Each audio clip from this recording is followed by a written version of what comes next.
Dear audience, আসসালামু আলাইকুম। Dear audience, বরাবরের মতো আজকে আপনাদের মাঝে বহুত ইম্পর্টেন্ট একটি প্রোগ্রামিং ভিডিও নিয়ে আবারও আপনাদের সামনে হাজির হলাম। আমি Mohammad Sumon Patwari, trick machine doctor YouTube channel এবং trick machine doctor Facebook page. Dear friends, আজকে আমরা দেখবো রুকি LK1903A-FS।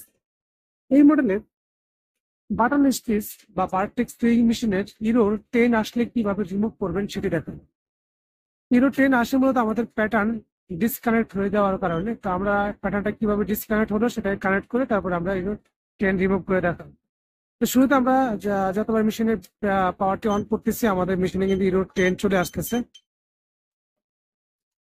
তো আমরা মেশিনের পাওয়ারটি অফ করে দিলাম এবং এম বাটনটি ধরে মেশিনের পাওয়ারটি অন করবো। চালু কর। আমরা এম বাটন প্রেস করে ধরে মেশিনের পাওয়ারটি অন করবো।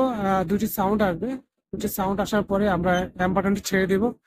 এখন আমরা এই মাইনাস বাটন প্রেস করব। এখানে আমাদের যে পি লেখা আছে সেই প্যাটার্নটা আমাদের এই প্যাটার্নে আসতে হবে। এসে আমরা এখানে রেডি বাটন প্রেস করলাম।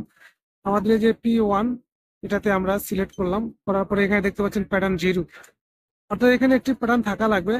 এখানে প্যাটার্ন না থাকার কারণে ইরোর 10 চলে আসছিল। আমরা এটাকে 14 নাম্বার প্যাটার্ন দিয়ে দিব। 14 নাম্বার প্যাটার্নটি দিয়ে আমরা এখন আবার রেডি বাটন প্রেস করলাম, করার পরে এখন আবার আমরা এম বাটন প্রেস করে এখান থেকে বাইরে চলে আসলো। এখন দেখুন ইরো 10 রয়েছে, বাট মেশিনের পাওয়ারটি যখন অফ করে দিব, অন করার পর আমাদের মেশিনটা রেডি হয়ে যাবে। আমাদের মেশিনটা রেডি হয়ে গিয়েছে। এখন যদি আমরা প্রেস করি তাহলে সেক্ষেত্রে আমাদের মেশিনটা রান করবে।